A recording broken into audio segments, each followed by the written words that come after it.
guys, it's me, 𝗥xy Rainbow. And I'm Renata from the E-Spot. And welcome back to episode 12 of the 𝗫𝗁𝘅𝘆 podcast. Woo! We are really diving deep into the Eurovision season. I feel like, whereas a couple weeks ago, we were getting one or two little things every single episode, but now it just feels like, whoa, we're getting songs, we're getting national selections, we're getting artists. It's really like it's starting to get serious with Eurovision. It's really picking up fast. Yes. So in this episode, we have an artist announcement, but not just an artist announcement. We have a whole ass song for Eurovision from France. Unreal, right? Who would have thought France would be the first country to put out I was like shocked when I heard that France was the first to put out a song. And it was all, we'll get into it. Yeah. But we have that. We have Malta's Eurovision as usual. We've been keeping up, keeping track of that.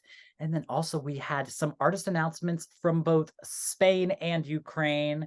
And we also got some official news regarding the Eurovision 2024 slogan. So we have a lot to get into this episode, but first, we need to talk about our Patreon. Yes. So the Patreon is super, super important for us as we continue making the content. Thank you so much to everybody who has supported us on Patreon. For $5 a month, you get every single episode ad-free, a day early, plus some special little exclusive clips that we'll be putting on occasionally. And you can also give us a tip if you just, you just want to throw us $1. You can do that too. You can even give us a tip here on YouTube, which is kind of crazy. But all the support helps. We really, really appreciate everyone who supported us on Patreon. But of course, we also love everyone who has streamed the show on YouTube, who has joined in the conversation in the comments and in the live chat when we do our premieres on Friday. And also everyone who's been listening on Apple Podcasts and Spotify Podcasts in the audio versions.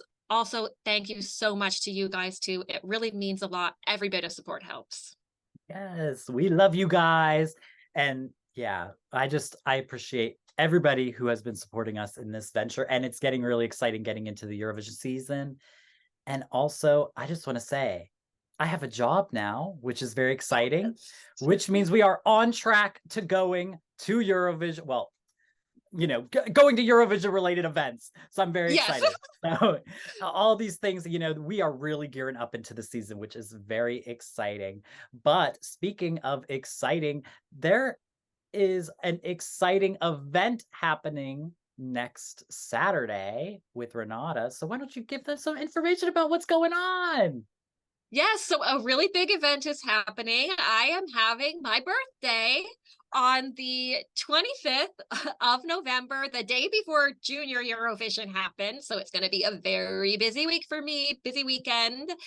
We also have Thanksgiving here in the United States. We've got a holiday, my birthday, Junior Eurovision. Oh my God. So the reason that I'm bringing this up is because I would like to invite all of you wonderful people to join in and vote in my birthday fan jury. So what I decided to do, because I love running fan juries, 𝗥xy, I don't know if you really do fan juries very much, but I love joining them and I love running them.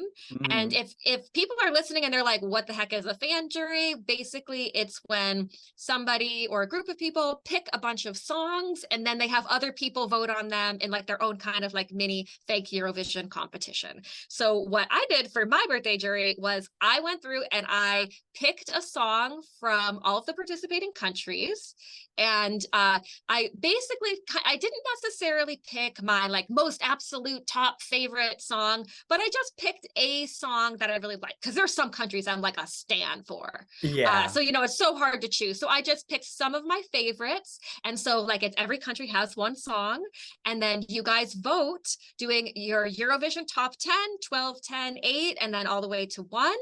And what I love about this, because a few people have already sent in results, is that every time I look at people's results, because they're voting on my favorite songs, I'm always like, yes, slay, taste, like, because they're choosing from my favorites. So it's going to be really cool to see how other people rank my favorite songs. So if you like doing fan juries, or if you maybe want to try doing a fan jury because you've never done one before, if you like my taste in music, which you get a really good understanding of when you look at my fan jury result or my fan jury options, click the link down in the description, and it's all done in a Google Sheet. It's super easy, and there's a Spotify playlist and a YouTube playlist so that you can listen to all the songs. But I'm guessing if you watch this show, you probably already know all the songs.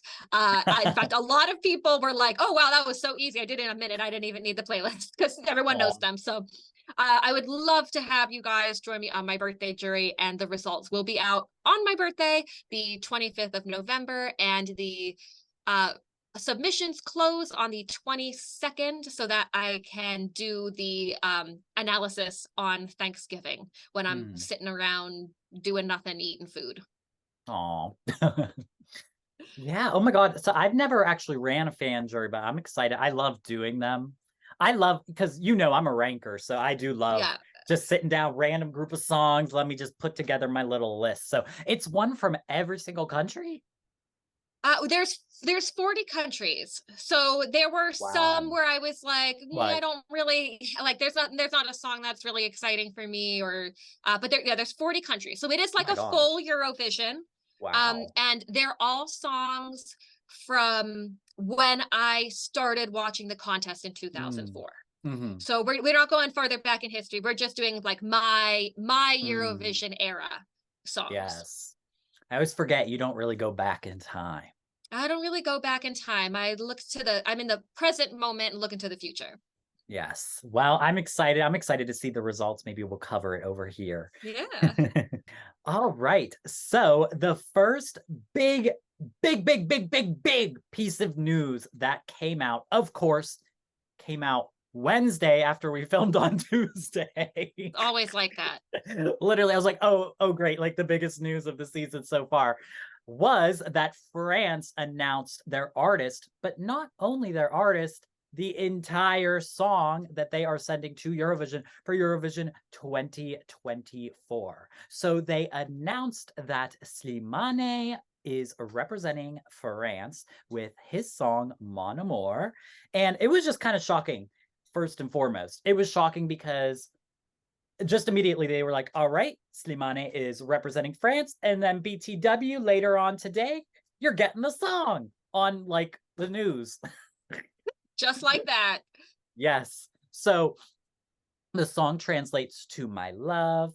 And Slimane, just a little background on him. He is 34 years old, of Algerian descent. He was on actually the X Factor in 2011. I don't see people mentioning that a lot, because he then went on in 2015 to win The Voice France. And then, he is a very successful French artist. I was so excited when they announced him, because I actually went to his profile. Like I will say I didn't really remember his name, but when I went to his Spotify, I was like, oh shit, I saved like a million songs from him from, I don't know the name of the album, but he has one album that I like listened to entirely. I saved like almost all those songs to my my former work playlist that I played that was all non-English songs. So I was like, oh shit, I really like, I'm a fan of all these songs. I know these songs. I was excited. I was like, whoa, like a name that I'm actually familiar with from France. So I was excited before I heard the song or anything. Were you familiar with him at all? No, I'd never heard of him before. Yeah, but I mean, he seems to be a huge name in France. I mean, just like all his albums have been certified at least platinum, some of them diamond. So like, whoa, damn, like all 4 albums, wow. And so then the song came out, and it's good. It's well good. done. It's well done. It's kind of what I expect from France. And I think that may be why it's not resonating with me a little bit. Because it's like a nice ballad. Yeah, it's very French. Yeah. It's very French, and I'm not really into ballads, Mm-mm. and I don't really love male vocalists that much. Just personally, I mean, nothing against him or against the song. Um, so I'm not like super excited. Like the first release song isn't one that's gonna like go right into my playlist. Like I didn't No. bother to make one of those my top songs because like this is definitely She not ain't gonna even in the be. top. And no, there's no competition yet, and it's not doing anything for me. But um, I'm happy that France like took they didn't take a risk with the song, but they took a risk with the release. Yeah. Yeah. Do you think that it will help or hinder them at all in their early release? Well, it's like hard to say because I think it will be good for him as an Mhm. artist because it gets a song out that hasn't been released before. And like I've seen people who are French Canadians talking about how they know him. So Mhm. like he has reach, in all French speaking countries, I think Yeah. probably. Mhm. Um, so I think that it will help him as an artist, generally speaking. But I don't know how good it is to release a song this early and with so little hype. Like I would have thought they would have maybe told us who they chose and then waited a little bit to release the song Yeah. so that people are Mhm. speculating a little bit more instead of just kind of springing it on us like they did. Yeah, I I don't do know. agree. It feels like it almost loses its hype a little bit when it's just that immediate, like, here you go. It's kind of exciting when you're like deep into the Eurovision season and then you're like, bam, one thing today, bam, one thing, because you're really thinking about it. But because it's so early, it just kind of was like, whoa, whoa, whoa, okay, alrighty. And then when it's kind of, you kind of get let down a little bit, then it's just it's not the best feeling. I feel like it's almost as an artist, like I love whenever they announce the artist and they come out with some music before their Eurovision song. Like 𝗫𝗄𝘆 did that. I think 𝗤𝘃 𝗵𝗆 for Cyprus, I think she like just released a song as well, which isn't her Eurovision song. But I always think that's kind of fun because it drives attention to your new music as well, before you even release your Eurovision song. I feel like that's kind of like a smart way to do that if you're going to be announced super duper early. Um, Yeah. I would have waited a little bit. I mean, I feel like maybe until the new year at least. But also don't think it necessarily affects results in the end. I mean, I believe was last year's first song, it was Ukraine. Because remember their national selection, unless there was an Right. internal, they I were the think it first was in national selection. December.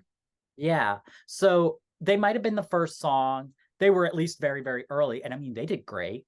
So, I Mhm. don't think the thing is, the conversation is always a lot of times it's really just us Euro fans talking about it right now. And so, yeah, we're going to get bored of it, which that's also not a good thing. I mean, you don't want the people who are going to be talking about the contest and reporting on it and also just like driving up hype until the lead up. You don't want them to get bored of it already. But realistically, most people watching Eurovision, it is their first time, or they're not Mhm. hearing it until like the week before Eurovision. So it really doesn't end up affecting the results, but I'm not sure where this is going to go because whereas I don't really resonate with male ballads, I actually feel like generally the audience does more Yeah. so.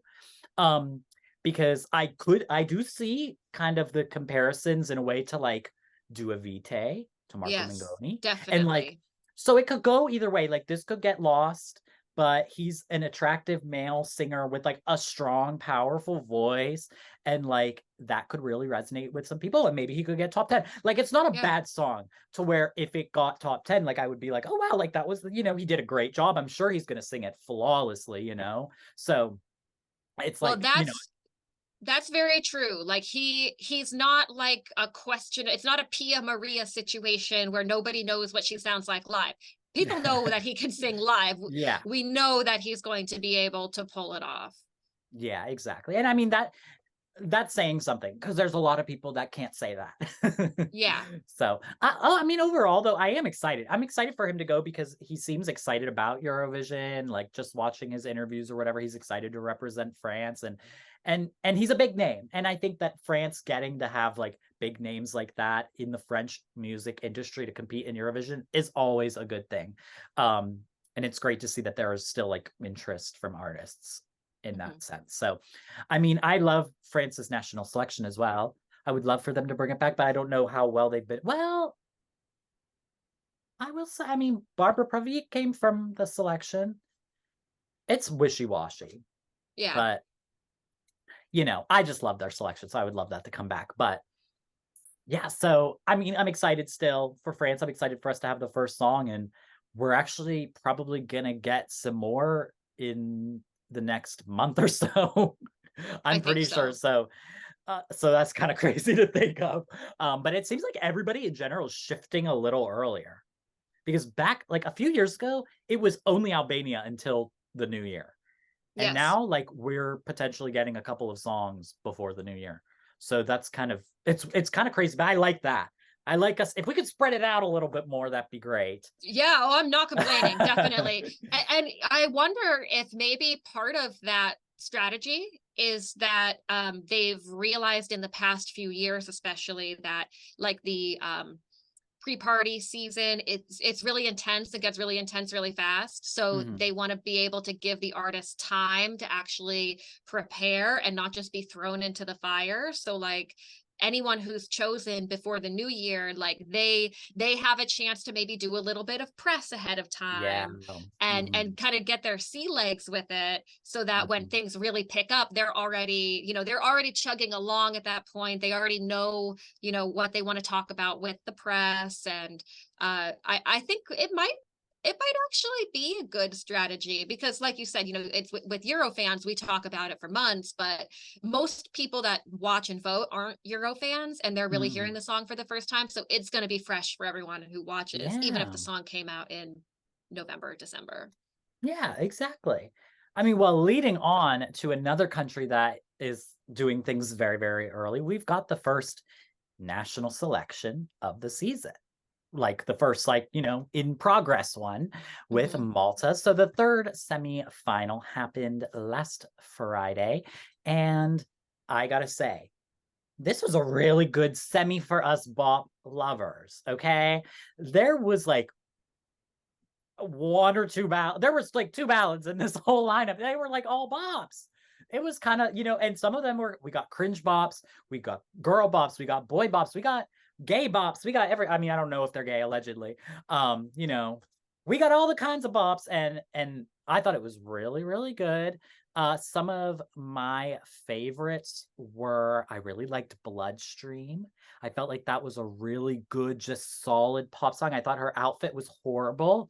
It was really bad. But you know what? I saw the vision that she was going for. So like we could, you know, work on that a little bit. It was actually, I actually found it hard to pick favorites. I think, oh, I don't know. I think my favorite, oh, I know think it my was, favorite.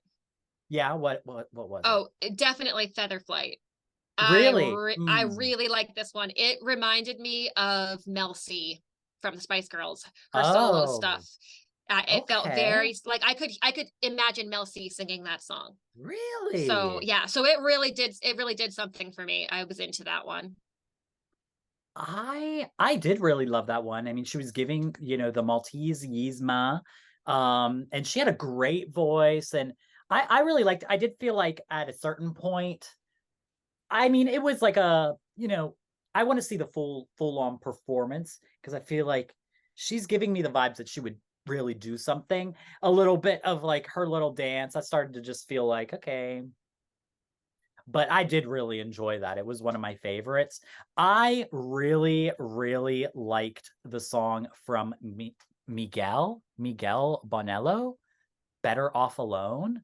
First of all, I thought he was really, really cute. His little crop top, and he had like a mullet going on. Like he was like really cute to me, but I also thought it was really different to everything else that we were getting because we've kind of gotten either ballads or like proper dance bops, but this was like something kind of more in the middle, like a pop ballad, and I just thought it was really different to everything else. I will say all his high notes sounded horrible, so work on that. But I really like this one personally. I don't know if you had any thoughts of that, but I thought that one had potential. Like, it definitely Mhm. wasn't a bad song. Like you said, the vocals were a bit shaky, but you can always improve on that. I mean, this semifinal, I think, was the strongest so far. Yeah. Like, Yeah. there were a few songs where I was like, okay, like I could see this one going pretty far. Um, so I would say, generally speaking, I was impressed with this one. And I think we have Yeah. one more semifinal left. Is that right? Yeah, so the next semifinal is going to feature 𝗏𝗏, Matt Black, and others, but those are the ones I'm excited about. They really stacked that one with them too. I'm excited. I feel like we're going to get 2 more bops. Like, uh, Yeah, yeah. I'm really pleased because I thought, like, Malta's selection was going to be so-so, but I think they actually Yeah. picked some good songs, and we might have a pretty good final. They definitely did. I'm kind of actually, now that we're like 3 semifinals in, we still have 1 more. I'm kind of like, oh shit, like how are they like, I'm kind of scared about who's going to go through. I really thought there were going to be some certain standouts and then everybody else was going to be horrible. But it's actually kind of, I'm starting to like be nervous for my faves because I'm like, oh, like not, I actually have a lot of faves and I know they're not all going to get to go through. Oh, one of Yeah, my it could be a other bit of faves. a toss-up. Yeah. One of my other favorites was 𝗏𝗏 with his song Numb. It was I thought this good. was actually really great. It gave me Aiden vibes. I don't know what that instrument was like right in the beginning, and then it also kind of went throughout the song, but it almost sounded like a didgeridoo. And there was almost this like Middle Eastern sound through the instrumental. It really gave me Aiden vibes. And he had the attitude, he had the performance whenever he was like whispering, and he just was like selling it to me. I was kind of obsessed. It was really good to me. Yeah, I thought that one was good. That one was one where I was like, okay, I think this one should go through. Yeah. Yeah. I'm excited to see what he would do like on, like that's one of the ones where I feel like it could be really amplified for like a bigger stage too. So oh, and then I feel like the one I saw everybody talking about was this one from Karen Duff, Breaking Bad. Mhm. So everybody was talking about this on Twitter, I felt like, and it actually is like one of the most viewed of the semi, of like this specific semi, and all the comments were like, oh my god, this got to go through. People were saying, oh, this is way better than Mara Lies. Okay, so first of all, the girl looked like Noosh. If y'all watch Noosh, love Noosh, but she was giving me Noosh vibes. I was like, okay, Maltese Noosh, add that new ethnicity to your title. Maltese uh, lookalike reacts to. exactly, exactly. No, I mean, it was like, I don't know. It wasn't giving to me. It felt kind of just dull and It not, was a and mess to it me. was a mess. The eagle sound, that triggered me. That triggered me. That took me back So to there was dark the eagle times. sound, there was the flute line, there was some like siren sound. It was Yeah, too much. Those three didn't make sense. It was really messy. It felt really dated to me. There was like a yeah, key change every 30 seconds, and it was just it felt a lot like how I felt when I listened to Unicorn for the first time, where it was just like, what are all these pieces here? Like, there's a lot of mm. ideas here, but some of them aren't really good ideas. And like, I think it could have used a lot of editing. Yeah, another idea that needed edited completely out was her hair. It looked horrible. How okay, how you get somebody who don't know how to braid? What was that braid? And then what was going on with it? It looked like it was falling apart Well, right at the start. I think what it was that the pieces that we saw coming out was her like natural hair, which was about how long my Oh, hair is. So I think when they did the braid, like they didn't like hide her natural hair inside of the yeah, sections of braid. So it yeah, just started fraying out because it was only right there, and then the rest of the yeah. braid was all right. It It looked was weird. rough. It was rough for me. That really took me out of the entire thing. Oh, were there any other ones that really stood out to you from this? I kind of really liked Let's Talk About Love from 𝗥𝗶𝗆. It gave me a throwback vibe to me. Like it was giving me 90s. It was giving clean version of the Salt and Pepper. Let's talk about sex, baby. Yeah, okay, so I thought this song was really good. Hmm. However, it was so much of like an homage to the 90s that it felt like Yeah. a copy of a 90s Mhm. song, and it just did not feel fresh to me at all. It was like hearing a B-side to a Toni Braxton album that she never really released or never became a hit, and you're just like, Yeah. oh, okay, like it's like a throwaway song from a 90s R&B singer. So it just didn't feel super original, and just maybe a little bit too 90s. Like it didn't have like the like a contemporary element to it. But I thought she was a great Yeah. singer, and the song itself was okay. It just didn't feel special. Yeah. Another song that was kind of, a fun, goofy vibe. I felt like that first song from Jessica, and I don't know how to say this name of this song. Oh, Tagna. Oh, no, I won't even no try. clue. From Jessica. I don't even know how to say her last name. I'm so sorry. But it was giving me Miami vibes. I don't know if anybody watches Real Housewives of Miami, but it was giving the songs that they use on that. It was just, but it was kind of a fun little hey, hey. When she hit the dance moves and she was going like that, I was like, Yeah, it was uh, all right, but this one was just really, really unoriginal, and she yeah, was not strong vocally. no. These were this that that's these are the types of songs I kind of expected from Malta, but I kind of love that like, oh, this is the song that back in the day would be the one that I have to stand because all the other ones are just so bad. Whereas now this is the bad one because there's actually a lot of really great ones. Right, that's Uh, a good point. yeah, so the other song, Free Fall, to me sounded like it was written by AI to like create a Eurovision song. I don't even know if it would create a Eurovision song. I feel like whenever I've seen AI create Eurovision song, they're better than this. The Ocean of Devotion lyric is horrible. Please, guys, if you're a songwriter, you don't get to call yourself a songwriter if you put that lyric in a song. Ocean of Devotion, shut up.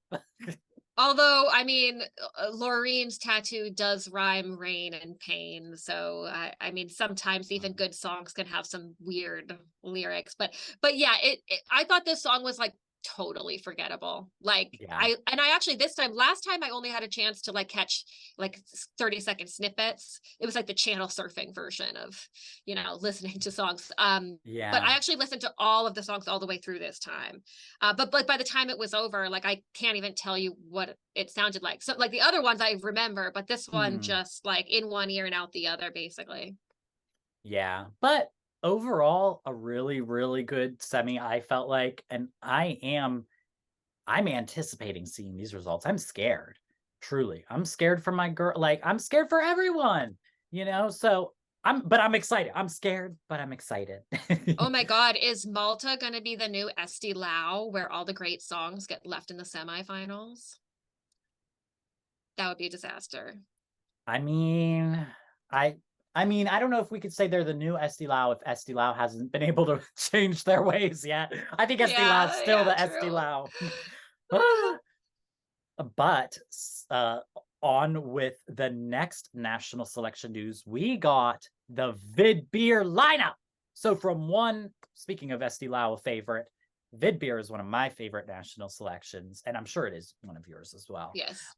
So we received, what is this, 20 artists? So there were 20 artists announced, and I'm hyped up because I feel like last year I was kind of whatever. I was excited about Jerry, but everybody else, didn't really care about. This lineup, there were so many names I recognized, so many past names. I'm kind of upset at the fact that not all of these are even going to be official Vidbir entries, because so we received a short, or a, what is it? Is it short list or long Short list? list. I think it's a short list. So we received 20 artists, and then it's going to be cut down to 10. And then there will also be one that's voted in by the public vote after audition. So they're going to like do auditions and then get, go to Vidbir. And this is a great lineup, y'all. I went and listened to everybody's music if they had it. Not every single song of every single person, but I went through a couple songs of everybody. The big name, which had me scream, was 𝗪𝗄𝗪 and Jerry Hill. Oh my God. I never thought I would see the day where 𝗪𝗄𝗪 would compete in Vidbir, ever. So I'm a huge fan of her, and I feel like she is queen of collaborations. If you're a fan of any Ukrainian artist, she's probably done a song with them. And I went through and I collected kind of some of the people that she's collaborated with. I thought this was very interesting. She's collaborated with a lot of other people, but these are names that we might be familiar with. So she has collaborated with Kalush 5 times. They have 5 songs together. Crazy. We got Krut, 𝗫𝗏𝗡, who, if you don't know who that is, he performed in their 2017, when they hosted 2017. I'm a huge fan of him. I love his music. She worked with him twice. Alina Pash, Onuka is another person that was an artist that was an interval act. Julia, is it Julia or Yulia Sanina? Julia Sanina, and Jamala 2 times. But the person she's collaborating with her song for Ukraine is Jerry Hill. Girl, they have done 9 songs together. Wild. That's crazy. I literally kept finding songs. Like, oh my God, another one. Oh my God, another one. My favorite ones from them together is 𝗥𝗶𝗆 and also Da Boy, which they did with the icon, the legend, Monica Liu. So good. I mean, all their songs are amazing. I feel like this is a recipe for perfection. I think this is the time Jerry is going to go to Eurovision. This is going to be amazing. 𝗪𝗄𝗪 is one of the, like, I don't know, she's like the biggest rapper in fucking Ukraine. And that mix of rap and pop is just going to deliver something so unique, so cool. Oh, I'm so excited. I think this is really promising. I mean, even just looking at the list of collaborations, like Monica Liu, Eurovision competitor, Kalush, Eurovision winner, Yulia Sanina, Eurovision host, 𝗫𝗏𝗪, Eurovision competitors, Jamala, Eurovision winner. So it's like, I think they are cooking something up for us that's just gonna be really, really good. Yeah, I'm literally like, I freaked out. I truly, because she had previously mentioned in an interview that she didn't feel like her music, and specifically like rap, does well in Eurovision, which honestly is a true assessment generally. But I'm wondering, like, if, I mean, Kalush won, and they showed that curse could be broken. And so I imagine that, and then also probably, I mean, her collaborating with so many people that have involvement with Eurovision. I'm just so excited. I truly never thought I'd see the day. And for her to be doing it with Jerry, I just think is going to be so amazing. I did find through my research some interesting things about Jerry as well. First of all, her label is Def Jam Polska. That's funny. So I wrote that down just for you. And then also a little fun fact. So she's very similar to me. She got her name because it was her username on VK, the like Russian social media. And her original name was Jerry Mouse, referencing the cartoon. I don't know what cartoon that is, but I guess there's a cartoon with that name. And then she changed, but this is what was weird to me. She changed Mouse to Heel, citing the desire to use whatever American surname she saw on the internet first. I have never heard that last name in my life. Like a German last name. Like, I have never heard that. I don't even know how to say it because I've never heard it. So I just thought that was funny. But I got my drag name from, it was my Minecraft username. So, you know. Oh my God. That's similar. Similar. But I'm excited about them. but there's a lot of really big names in here. We got Carpet Man. Now I know a lot of people were confused because apparently there's another Carpet Man, whoever that is. We don't know her.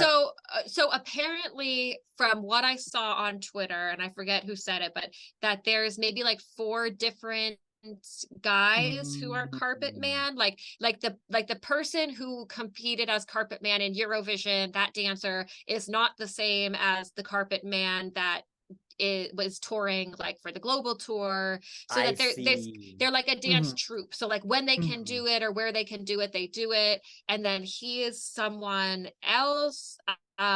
He's one of them. So it's like he's one of the Carpet Men, but I guess but there's only maybe one Carpet Man. So like he's the Carpet Man and the other people are the dancers that wear the outfit, I think is what I was understanding about it. I see. Well, I do know that 𝗏𝗏𝘆 themselves posted on Instagram and confirmed that this is the one that was at Eurovision. So yeah, so I'm assuming, maybe that translated weird, but that's what I gathered from the post.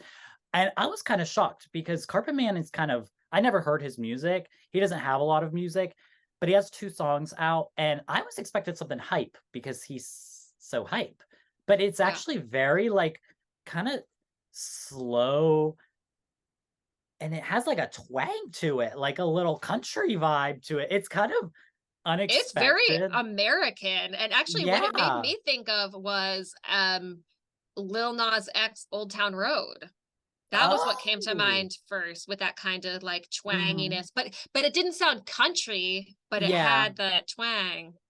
Yeah, I'm interested to see what he brings, because I just didn't expect that from him. And then also we have Ingrid. Ingrid was a name that you might be familiar with because she competed in Vidbir in 2018 with her song Save My Planet, which is one of my faves that I still listen to. So deep in the water lives in the ocean with golden fishes. They have same emotion.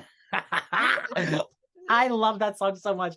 And I'm excited to see her name in this lineup. I don't know if you remember that entry, but I loved it. And then we have a Eurovision name, Melvin.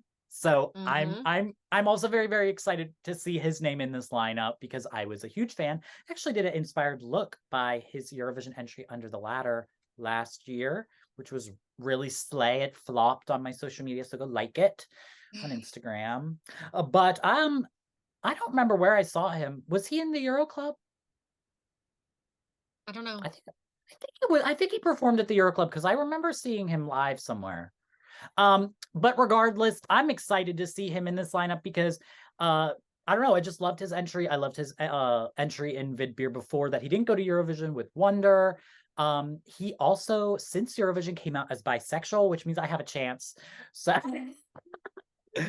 my goals, my dreams of marrying a Eurovision artist could come to fruition. Who knows? And he also won the Masked Singer Ukraine, which is exciting. So he's been working, he's been doing things. He also did just get diagnosed with diabetes, so our hearts go out to him. There was a little confusion with that. Apparently it was translated a little weird. Right. I think like the translation said that he had a terminal disease when really it should have said an incurable disease because diabetes is incurable as of now. So I mean, at least it's treatable though. When I saw that he was sick, I felt terrible.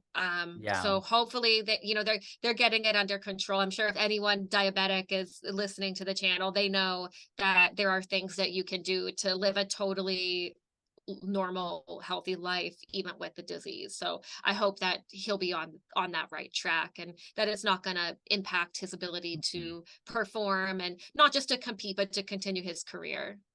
Exactly. If Nick Jonas can do it, you can too. Is he diabetic? Yes. Oh my God. It was like a whole thing. He always did commercials on Disney Channel. Oh, wow. So it's like it's like a thing.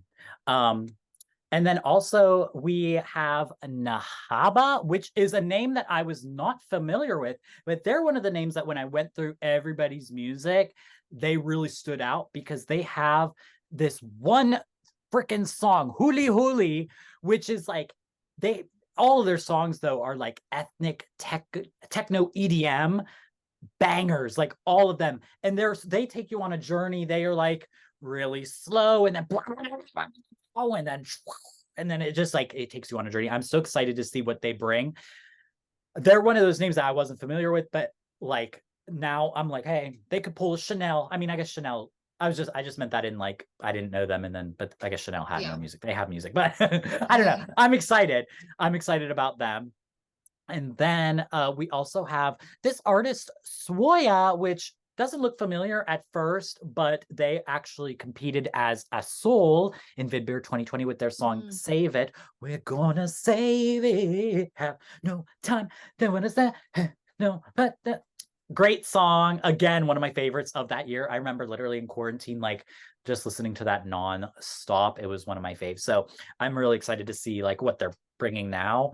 But even some of the names that I didn't mention, but like this whole lineup, there is so much diversity in all of these artists. There ranges from girl bops. We've got some ballad people, male and female. We have people with unique voices. We have some rock. We also have some artists that have no music. So like, it's a great lineup. I'm so excited to see, like, we have some of the most famous people in the Ukrainian music industry down to nobodies, and like that's the perfect national selection to me. Yeah, that's true. There actually was a name on here that I recognized, 𝗥𝗏𝘅𝘆, because 𝗥𝗏𝘅𝘆 did the tour with 𝗦𝗹𝘆𝘆. Fuck, why am I forgetting what his name is? The guy who sang 𝗦𝗹𝘆𝘆. I don't know what that song is. Yeah, you do. 𝗦𝗹𝘆𝘆? Like 𝗦𝗹𝘆𝘆. I'm trying to remember how it goes. Oh. He was up against 𝗥𝗏𝘅𝘆 In the selection? In the selection in 2022. Damn, why am I forgetting his name? I've literally got like so he was on tour in the United States, and 𝗥𝗏𝘅𝘆 was one of the people with him. And so I had actually I had bought a ticket for the show in Washington, D.C., but then something happened with their visas, I think, and the show got canceled. Oh, yeah. what? So like they went to Canada and they toured Canada instead. So I never actually got a chance to see him, but I did have a ticket to the show. Did you find the guy's name? The song was 𝗫𝗆𝘆𝘆. Oh, 𝗫𝗆𝘆𝘆. 𝗫𝗆𝘆. Duh, 𝗫𝗆𝘆. Okay, yeah. Yes. I was thinking his name was 𝗫𝗆𝘆𝘆. I was like, girl, who is that? So 𝗥𝗏𝘅𝘆 was on tour with 𝗫𝗆𝘆𝘆. Wow. Oh, cool. I mean, that's kind of epic that he came to America. I feel like a lot of the Ukrainian artists are coming to America. 𝗏𝗆𝘆 was performing. They were doing a tour, and I saw them in DC. Yeah, 𝗏𝗆𝘆. they're coming back, or they just no, they just did it or something like that. Because I was looking, because I was like, oh, you know, they had a Cleveland show, and my boyfriend he lives in Cleveland, so I was like, oh, it'd be kind of cool. And my boyfriend would love their music. But the tickets were really expensive, and it was taking place in a church. But I thought that would be so cool to go and see. But it was in like the church like dining hall, but because it was like a Ukrainian church and all the money is going to Ukraine, so the prices were justified. Sense. I just didn't have a job, so I could not go.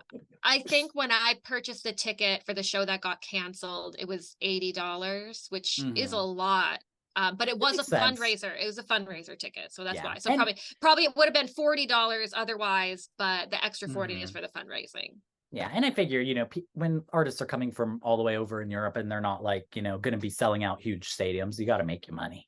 Yeah. So, but oh my gosh. So overall, excited about Vidbir. I was a little disappointed with Vidbir last year, so I'm excited to see this lineup and just like, I don't know. It's always exciting when there's a lot of familiar names in something and you have something to really look forward to. Yeah. So, yes. And by the way, never mind. I thought I had the date for when that would be happening, but I don't. So, so never mind on that one. All right. And then another national selection, another one of my favorite national selections, announced their artist as well, and that is Spain with a Benidorm Fest. Did you watch their announcement program? No, I totally missed it. So let me tell you about this thing, because it was comedic at this point, because it was in every 2 artists they announced, they would have an artist from last year come in and perform. And so they would be like, all right, 𝗲𝗏𝘅𝘆, all right, and Angie. And now we've got 𝗲𝗏𝘅𝘆. No, she didn't perform, but like, you know, they would call a random person. Performed. Yes, yeah. And I was just like, oh my gosh. I mean, luckily I like all of y'all's songs, but I was like, I just want to hear everybody. It literally took like 2 hours. That is such a bizarre way to do, like, they didn't give clips of the songs, did they? They just did, like, the artist just came out and waved? Yeah, there was no clips, no teasers, nothing. They just popped out. They said a few words, but of course I don't speak Spanish, so I didn't understand anything. Really, the only thing I was gathering was they would say, for every couple of person would be like nerviosa, and I was like, oh, I don't know if it was nerviosa, but whatever, something that sounded like nervous. I knew they were talking about being nervous, and I kind of gathered based on crowd reaction, because there was like a huge crowd there, so people cheering, and like some people got like almost no cheers, which I was like, oh, I feel bad, because then one person would come out and like 𝗏𝗏𝘆𝘆 came out and everybody what, which I mean I had the same reaction, but anyway, so first of all, I want to say thank you to 𝗍𝗍𝘆, because I actually did a great article where they did bios on every single artist, which was very, very helpful. So I read that. I learned about everybody, because there actually weren't too many names in this lineup that I was familiar with. The only one I knew was Maria Pelea, because she is literally one of my favorite artists ever. Her first, I don't know if it was her first album, actually. Maybe I'm a fake fan. I think it was her first album, because she just came out with one like literally in October, I think. She came out with one, which it kind of blows my mind that she's here in Benidorm Fest, because she just came out with an album. Amazing flamenco style with like contemporary and like reggaeton beats, and she makes you want to, you know. That's promising. Yes, LGBT icon. I learned this actually from 𝗍𝗍𝘆's bio. Maria is known for her lyrics, which have always depicted love and affection between 2 women. Ooh. Slay queen. Some of my favorite songs from her are La Confesión, ¿Y quién no, and Letra Menua, which is one of her new songs. Her music is amazing. Like they're not all bops, but all of her songs have that special Spanish flavor, which I love. And she's one of those women that could do a ballad, and I will listen to your ballads, Maria. Like every song she does is... Was she the one who had that really cool image, like holding the heart on the tray? Who was that? No, that was not her. That was Nebulosa. So they're a more newer group. They don't have that much music. Their music is described as electronic pop, heavily inspired by 80s music, with quite explicit lyrics. I know one of her songs, it says like porno in the title, and it's all about porn. Ooh. And the album art she's surrounded by like colorful dildos. Oh my God. So you're gonna recreate that one then if she wins. Oh my gosh. I mean, honestly, she's serving visuals. Her music is kind of that like basic synth 80s sound. Okay. So but her visuals were serving and serving a raw heart. Yes, exactly, that one. I kind of loved that everybody was like standing her based on that one photo, because I was like, her music's really not giving. No offense. I mean, it's cute. I actually bet she probably has potential to bring something really amazing, because she doesn't have that many songs. So who, like, you know, she only has a couple out. So, but her music is compared to Vari Brava. So I said that. I love them. They were I was like, you winner. might love her. Yeah. So that makes me feel like this might be a promising one for me. Yeah, she definitely is. She's one of those like lesser known names that I feel like really could bring something really, really cool. There was also a group, Marlena, which is one of my favorites of the artists that I wasn't familiar with her, but when I was going through, I don't know, they had a really cool, fresh, unique sound. They're a female duo, and a fun little fact is that they got their name from Måneskin's song Torna Casa. Interesting. I thought that was, you know, kind of cool. I love to see that they're probably Eurovision fans. And then another name, one of my favorites. I only was familiar with him because he was in the rumored lineup. So then I went and listened to his music. So technically I was a fan before they announced it, but I learned about him because of it. But 𝗏𝗏𝘆𝘅𝘆, oh my God, rap, reggaeton, pop, electronic. He is giving Spanish Blanco. And what I'm so excited about is I've always said I'm a huge fan of Blanco, but I wasn't a fan of his Eurovision song because I didn't feel like it was really his style of music. Like he's got kind of like a punk almost influence to him, and he's like hard and edgy, and it wasn't giving that with 𝗏𝗏𝘆. So I'm excited to see what he brings. I feel like, again, he's a smaller artist. He's not as well known. He also is gorgeous. His chest, I just want to lay my head on it. I'm sorry, but it has to be said. And then also the artist 𝗫𝗫𝗁 is one that I've seen a lot of people really excited about. She is friends with 𝗥𝗶𝗆, which got me very excited because also her visuals are really cool. It got me really excited to go listen to her music. It's not like 𝗥𝗶𝗆 at all. It's more kind of R&B with reggaeton basses is how it's described. So you might really like her. I might like this. Yeah. I mean, I think that Benidorm Fest has been so strong in the way that they've chosen their artists, because they show so many different aspects of their music scene. And I didn't know that I would like the Spanish music scene as much as I do, because like last year's Benidorm and the year before had so many good songs in it, and so many different songs, all these different elements. And it seems like they're kind of like based on this, they're on the same track, like they're keeping consistent. They're not going to do a lot of changes. And of course the visual identity is so strong for this contest. Yeah, it is. Honestly, I don't know, they're really fixing to be the standout national selection for sure. They're in a fight with Finland. Yes, I know. The only thing that I'll say about Benidorm Fest is I appreciate that we get so many songs because they're like all so good. And I think I will say, like, some national selections really struggle with that when they have like, so many songs and only a couple of them are good.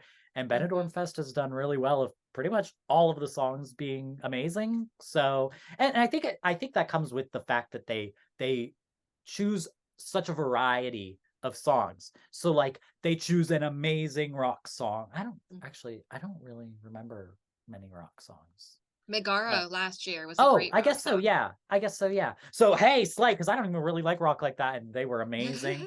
There's a funny photo of me actually leaving the hotel in Madrid and I'm walking to the press for whatever, for the stuff in Madrid, and 𝗥𝗏𝗆 is walking right next to me. My sister took it from our room. It's looking down, and you see little old me walking in my like huge shoes, and I was in my my breastplate, my sick, the breastplate. Paloma thing. Yes. And then you see 𝗥𝗏𝗆 out of their looks, like they were like all undone going to the hotel to get ready. And they're walking next to me. And all I could think of was the fact that I had to push.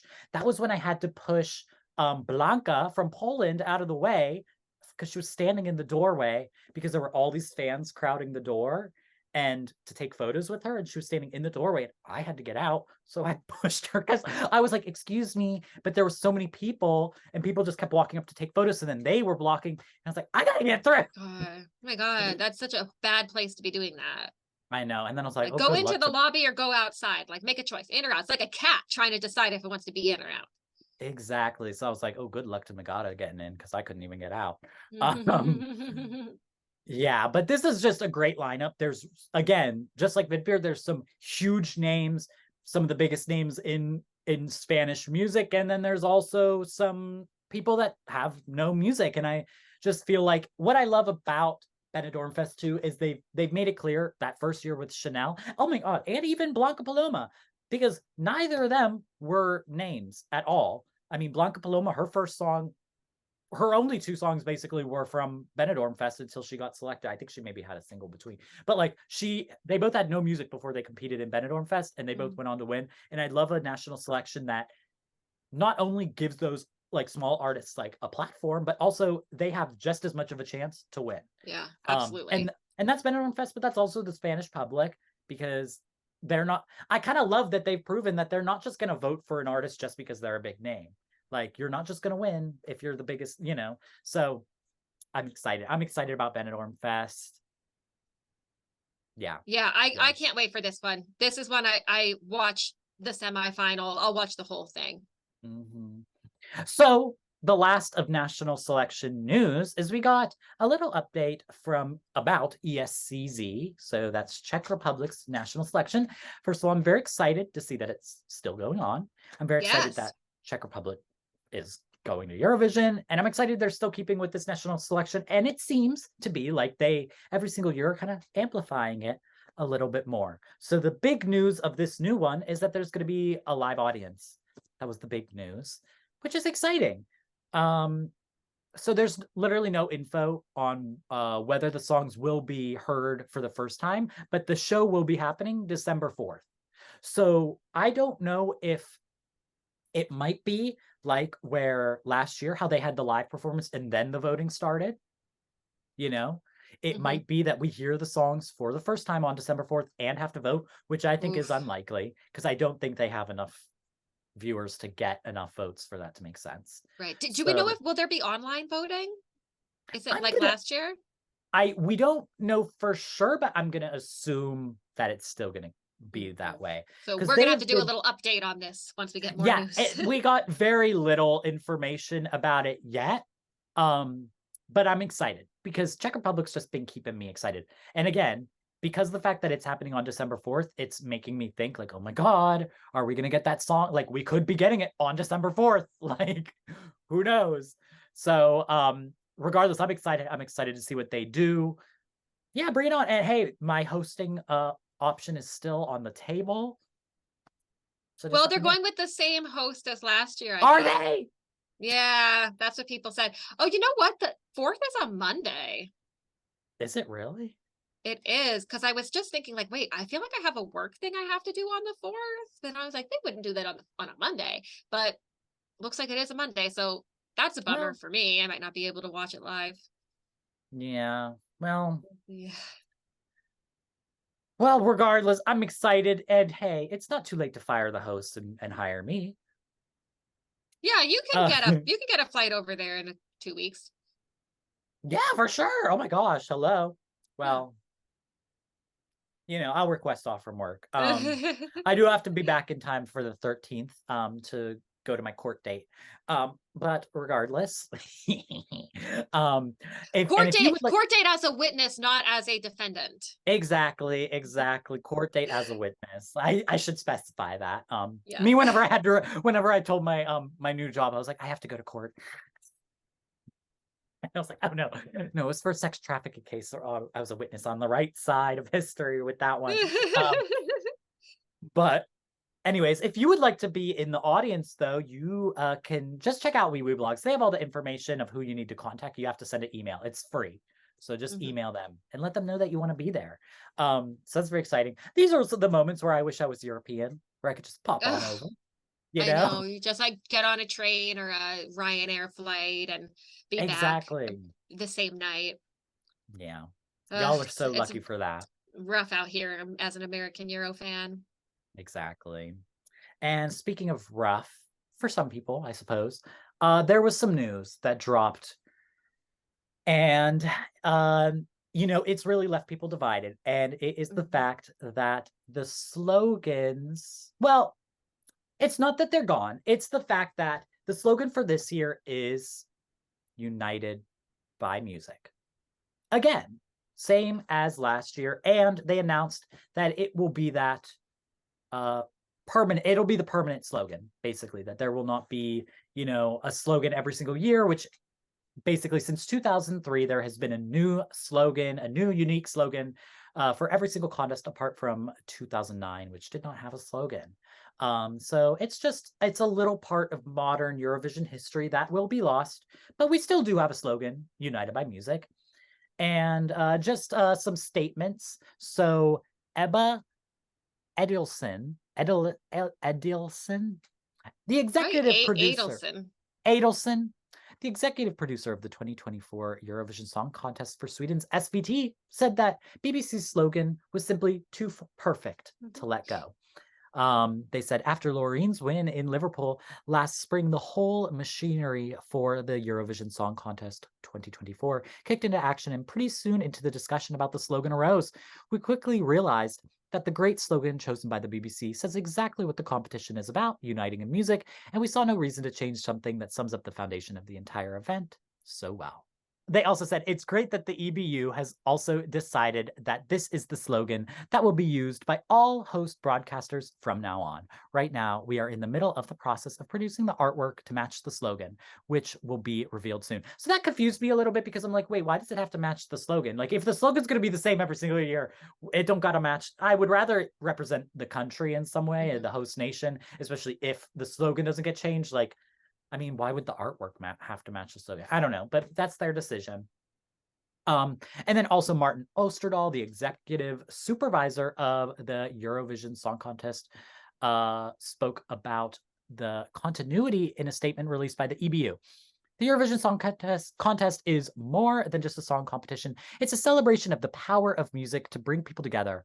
After over 20 years of using different slogans, and as we approach our 70th anniversary, we feel we have, yeah, that's insane.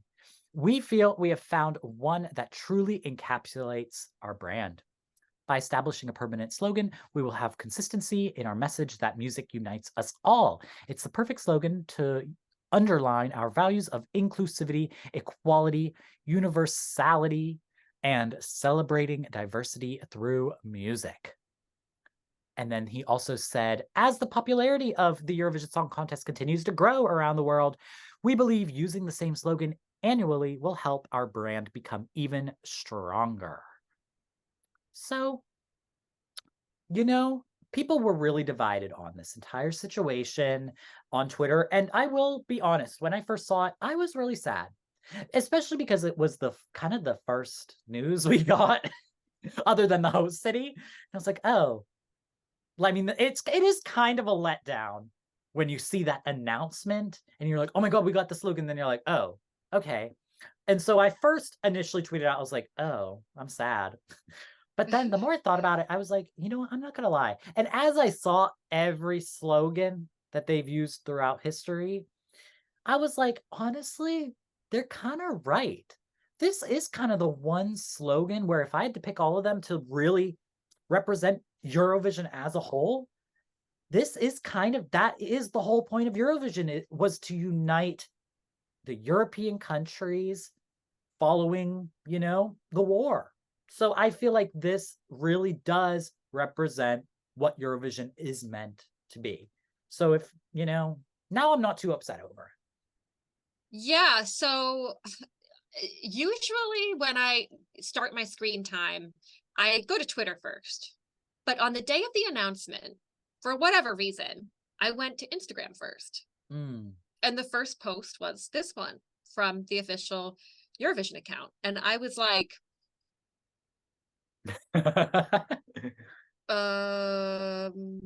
interesting.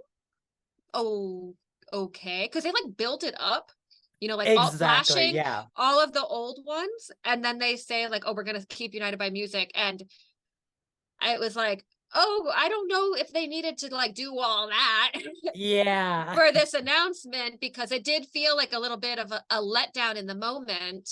But then right away I thought to myself, you know what? United by Music was a good slogan.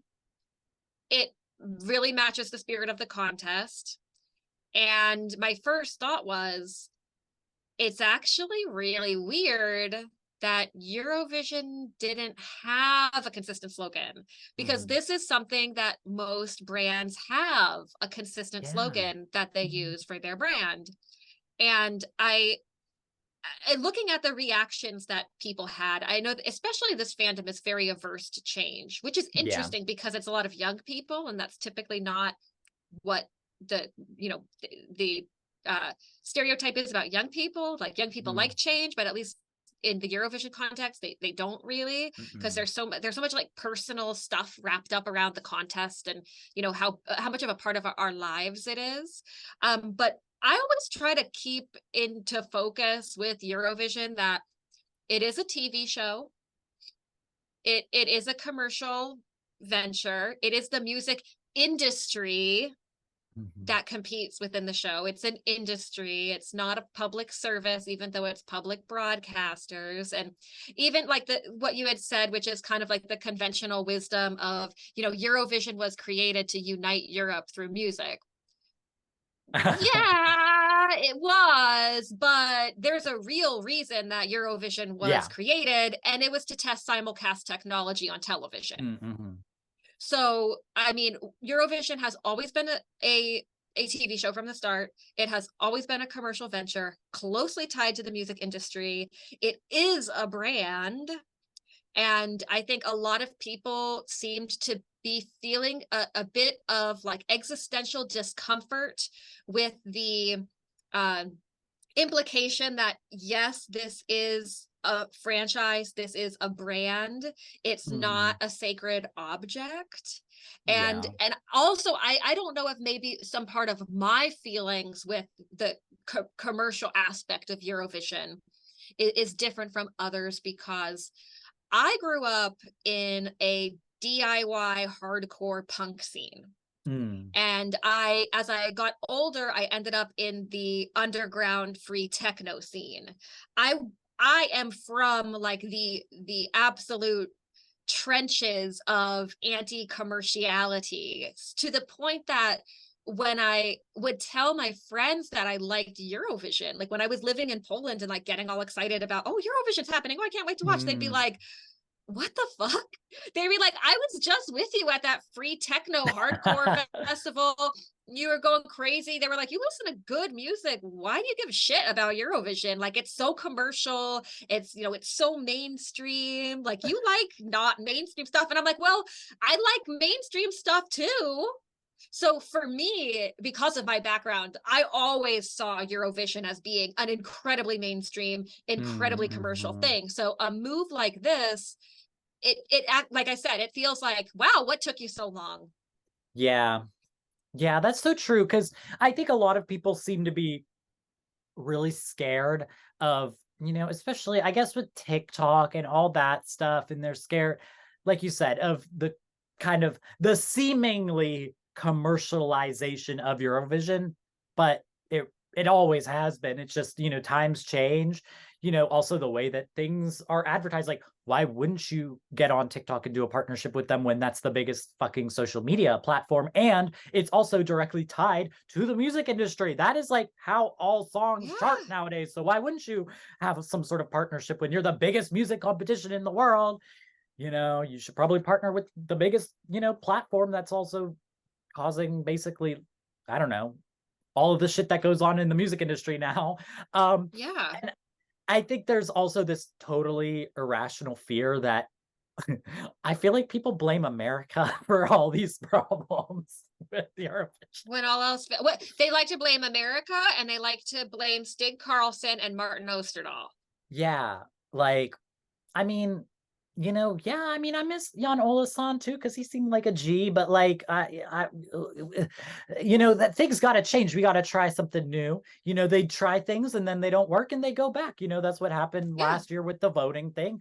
You got to try things that are new. You got to innovate, because that's what Eurovision has always been about, is innovation. And I feel like we haven't really gotten some innovation in a while. So let's start switching it up. And I think it's weird to say that any small change, especially something as small as the slogan, is going to ruin the contest. Let's be real here, people. It's not going to ruin the contest. It doesn't make it any less special. It doesn't make it, I saw people saying, oh, it makes it like every other singing competition. Like, well, no, it doesn't. Slogan. And I bet every single singing competition probably has a regular slogan too that they use. Like, the fuck? And then people making jokes like, oh, what's next? Just the same host country is going to host every year. Girl, that's not going to fucking happen. Be for real. Okay, so on that topic though, so this is something that I've brought up before in the past.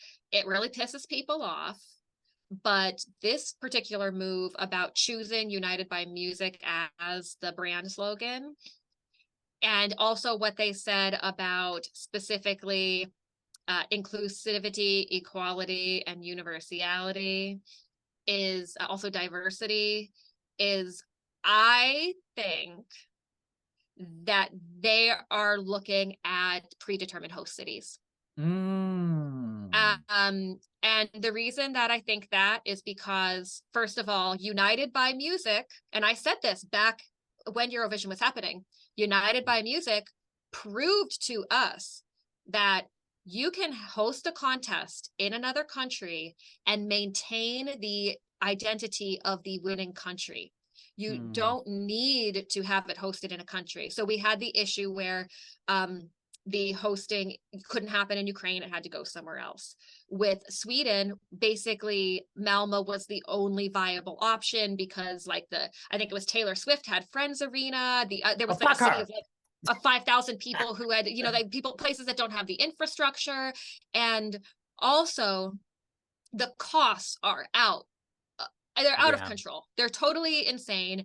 And something that would make the contest cheaper would be having a 2-year or 3-year lead time to do all of your preparations, because yes, they have 1 year, but that's 1 year from winning to wrapping up and tearing down the stage. Yeah.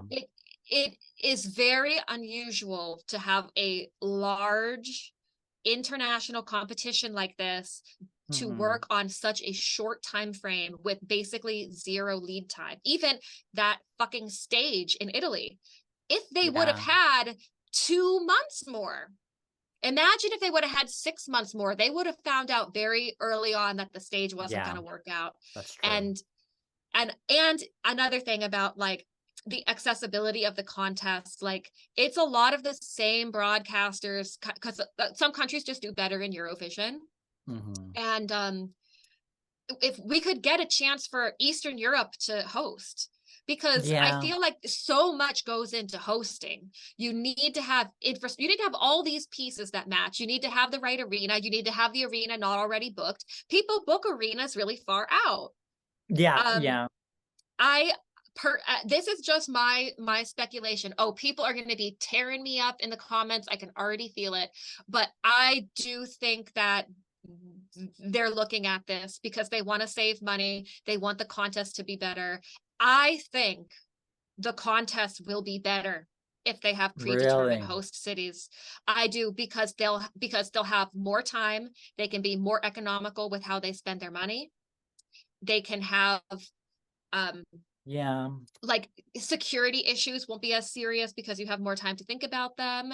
And I know that people have said before, well, what makes the hosting special is that you win. And I've literally seen people say, if you don't get to host, then what's the point of winning? And I'm like, winning is the point of winning. You don't ever have teams go to the World Cup and say, oh, it was really great to win the World Cup, but I really wish that we would be able to host the World Cup next year since we won. Nobody does this. And it made sense when you had 7 countries, because how are you going to decide? But we have 40 countries, and some people really want to host. Some people don't want to host. What happens when you have a country win that can't host? It just, I don't know. It seems like the contest is so big and it's so expensive, and it requires so much planning and thought that type of, obviously I'm way off book, totally speculating, but I don't know, something about how they've approached the United by Music thing, the language that they've used. I think it is indicating that they're, hey, it would be better for us because we would have a better chance to plan on where we want to go. Or bitches have 2 years to save up. I'm lucky. My ass lives at home. So that's all I can say. Then I got more people to compete with. Well, yeah, potentially. But I mean, just thinking about it as far as if you already know, maybe you've been to Germany 100 times, you don't really want to go to Germany. That would give you the chance to think more about your pre-parties or I don't know. That's true. There's not a lot of changes that I'm eager to see, but predetermined host cities is a change I am eager to see. It just it's bizarre that that's how they run the contest. it's bizarre. You need a lot more time to plan something like this. You'll have fewer fuck ups if you can, even if it's an extra year.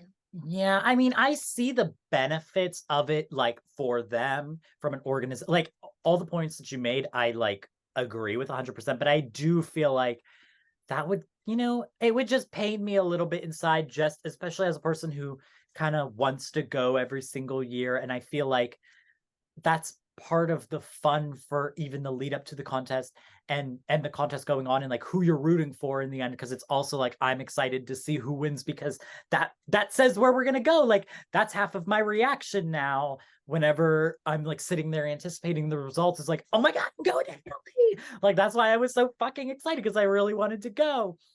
And like stuff like that, like just on a personal standpoint as a viewer, I do really love that aspect of it. And I mean, at least it would still be a different country hosting every single time, which would be good. I mean, because some of the jokes people were saying was literally like the same host country. Like that's not going to fucking happen. No, they're not going to do that, because that is part of the fun of Eurovision, is getting to see a different culture of a different country and see what they do with it. Maybe like we could meet in the middle. Like maybe they just do something where, I don't know, the person who wins hosts in 2 years. I thought about that. Yeah, that like would something like work. that. Because Yeah, so it's then, like a rolling hosting duty. yeah, because I will say, like, I mean, I think the ability to host is an incentive to win, because I mean, it costs a lot of money. Some countries have lost money because of it, but also some countries have made a lot of money through tourism, through hosting Eurovision. It's a massive tourism event. They just did a little, thing where they were giving all the statistics of Liverpool, and it was Oh, crazy. amazing. And bitch, I know, because I was at that mall every single day spending money I shouldn't Oh, I have. spent tons of money in Liverpool. Yeah, I contribute. I did my part for them. But you know what? Exactly. I wonder though, like with so many other things, like with the slogan and songs, getting tired out on songs that come out too early. I wonder if the local viewers, who are the majority of the viewers, do they even think about the fact that the winner hosts? Like, how much does that factor into normal viewers? I mean, for us, obviously, we really think about it, but like, I feel like a lot of people just kind of tune in and they just watch they watch the show. They enjoy it when it happens, but I don't think that, like, I think the only people who would be mad at such a change would be Euro fans. I don't think anyone else would care, Well, I think unless also, the people who win and don't get to host would maybe be mad the first time around. Like when if it became a rule and it was yeah, the new rule, I could see that. I think though, like, I think for artists, I feel like a lot of the times they're very excited to bring the contest to their country, because especially if you're a country that you feel like doesn't get, like, I mean, we really haven't had a small country, but I mean, Portugal, I feel like was so excited to host, because they just, you know, I feel like they just don't get that huge of a stage to showcase their artists and everything like that. But yeah, I Exactly. suppose this would make it a Exactly. little more fair. How many countries are really eager to host, who have great ideas, who have cities with the right infrastructure, who would be incredible, who just don't get the chance to do it because Yeah. they haven't been able to win. And But then the other, yeah. if you could open it up, I think that would be one of the things that opened it up. And maybe it also, thinking of brand development, being a host is a great way to build your brand development. Like, how many people in England ended up watching Eurovision who wouldn't have? Yeah. Like, if a country like the Czech Republic hosted Eurovision and brought all this money in, that would be good for them. It would build the contest in the smaller countries that maybe don't give a shit because we never win, we never do good, we'll never host, like it's whatever. I Yeah. mean, But then I also wonder, like, then it could just turn into like a money game of, oh, well, the same countries still just end up hosting all the time, because there's some countries that, like, if it's a bidding war, like, of course, those smaller countries are not going to end up being able to actually beat like countries that are going to be, have way more funding for Eurovision. In some ways, like the winning country getting the first choice of refusal or whatever makes it a little more fair for them, because they get that option instead of it being like, like I feel like they would have to look at how they choose the countries and it not just be about money, which I feel like it could very well just become, where it's just like what country wants to put forth the most money to host, then they get it. And then those countries will never get a chance in the end. You know what I mean? So that's something I would worry about. But ooh, I would die. I don't know. I really think that's one of those things that has, I mean, it's been around for so long with the contest that like that would be a thing that would hurt me. I feel like. Yeah, that would be a change that was a deviation from the rest of the history. What's funny to me about the whole slogan thing is that we didn't always have a slogan. This is like a new thing. So actually we've gone back to more of the old Eurovision where we don't have a new slogan every year. So it's a little bit ironic to me that people who potentially the same people who would, want to go back to old, want to bring back the language rule, want to bring back orchestras, getting rid of the pre-recorded backing vocals, those folks. It's funny to see people be angry about losing the slogan thing, since it's one of those like, I bet if we didn't have slogans and then this year they decided to have slogans, everyone would be saying, fuck, this is stupid, blah blah blah. This is stupid, we don't need it, why are they trying to do all like blah blah blah, like they're making it more commercial. Like I literally think sometimes with Euro fans, it doesn't actually matter what you do. Like people are going to be mad about it. Yeah, exactly. I mean, I think in the end, it doesn't even matter. I think, do viewers even know that there's like, do they know the slogan? I feel like they will now probably if they're going to stay consistent. Yeah. Also, like, merch. They can just do the same overpriced merch with the same that slogan merch over sucks. They need to. It does suck. That's the one thing though, is hey, a new slogan every single year. That's a new thing to put on a fucking t-shirt. Girl, we're just gonna get the same United by Music shit for the next 20 years, and it's gonna be the same font. They're not gonna do anything fun with it, and it'll be $100 for a t-shirt. They might change the font though. And I'll say I got a tote bag and I love the tote bag. The design was really cool. Well, I got it. Shout out to Miss Moroccan Oil. They got to get whoever made this tote bag. This is the best tote bag in the world. Okay, I use it to take my clean clothes out of the dryer. Yes, these thick ass straps. Oh, that's so good. It's so good. Well, that is the news for the Eurovision season at the moment. A lot of stuff going on. I'm anticipating it getting crazy. If this is what we got this early on, oh my God. Yeah. It's about to amp up for sure. Yes. But so yeah, that is all for today's episode. Thank you guys so much for watching. If you made it to the end of the episode, what should their emoji be? Because we got some voting boxes last week. Okay, I think that you should drop a little purple devil emoji, because everyone's going to be telling me to go to hell over the whole predetermined host thing. So if you made it to the end and drop a little devil emoji, that's me pissing people off with my crazy ideas. Yes. Oh my gosh. And thank you guys again for listening. Thank you guys for watching.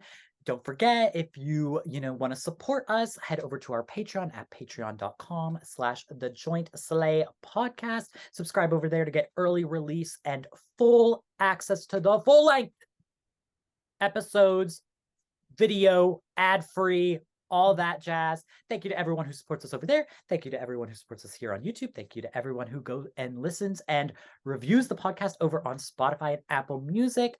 My name is 𝗫𝗫cy Rainbow. You can follow me over everywhere, 𝗫𝗫cy Rainbow. Links are all in the description down below.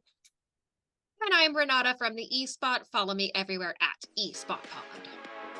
And we will see you all next week. Goodbye.